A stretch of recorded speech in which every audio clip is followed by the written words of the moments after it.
Brendan, commiserations. Look, snatched right at the end from you. How did that happen? Yeah, it was 93 minutes of really, really good work.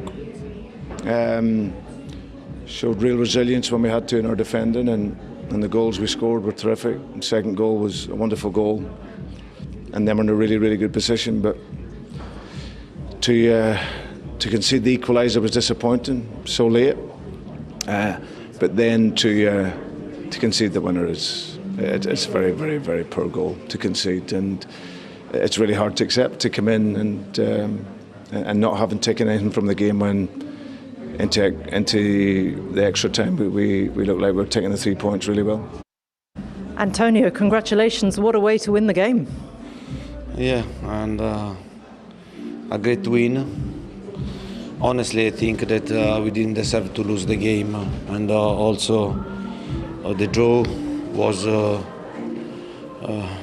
very, for me, unfair. But I think that we played a really good game. We created many chances to score. We were unlucky in many circumstances. But I think that my team showed that we don't want to give up, never. Until the end, we have to fight. We have to fight, and they showed to me that great will, great desire. Don't lose this game. And yeah, the compliments are for my teams, for my players, not for me. We can improve, and we have to improve a lot. And but it's a long path, and I think that we have just started this path with these players, with this team, and I repeat, I'm very happy to have this group of players because they show me great availability, great will, desire to improve, and I know that we have a lot of space for improvement. Well, he's looking for improvement, but he's taken 21 points from a possible 27 in the Premier League since he took charge of Tottenham. As you can see, he's yet to lose a league game, and that is some turnaround from where they were when he walked through the door. Yeah, I mean, Tottenham were in a really poor place.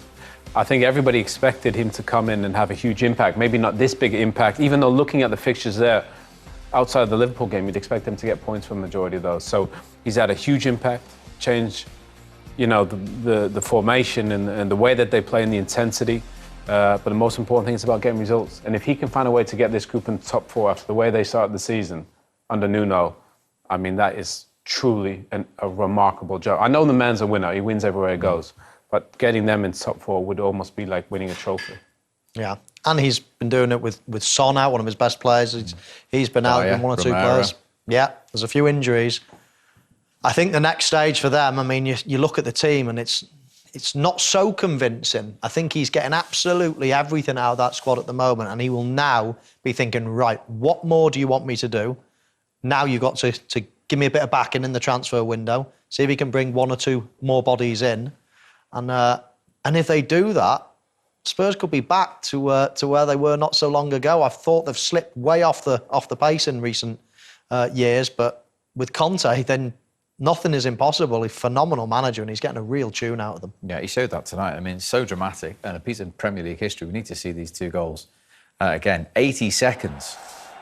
What a turnaround! You saw how dumbfounded Brendan Rodgers was. Thought he was winning the game. It probably should have, really. I mean, look, that's when you play for a manager that doesn't accept defeat, this is what you get. The boys, everybody buys in. Everybody's rushing forward. Everybody knows, look, we can't upset the boss. That's some ball from Højbjerg. Doherty does great, getting in there, and Bergwijn smashes it in. They needed somebody to step up, and he did. I mean, this is the kickoff straight after. Tielemans trying to create something, dreadful ball, and then the counter-attack is on. Vestergaard needs to foul Harry Kane there. Leaves him. Brilliant ball in behind. Sunchu had such a poor game. But that finish, he meant that, didn't he, Mo? He waited for Sunchu almost to go into the goal and sticks it in the back post, and that's what it creates. You know, pandemonium for the Tottenham players. Absolutely delighted.